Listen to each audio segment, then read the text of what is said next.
Maraming nagtatanong ngayon kung sino ang lalaking nasa video na kumalat ngayon sa social media, kung saan makikita ang lalaki na si Mark Baumgartner, na binuhat nga nito ang actress na si Catherine Bernardo, na halata namang nagulat si Catherine sa ginawang surprise sa kanya ni Mark.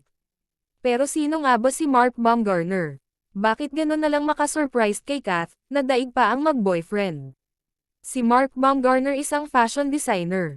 Bago ang sorpresa, tinukso ni Baumgartner ang kanyang mga tagasunod gamit ang isang kwento sa Instagram kasama ang mga kaibigan sa El Nido, na nagpapahiwatig na nasa Palawan sila.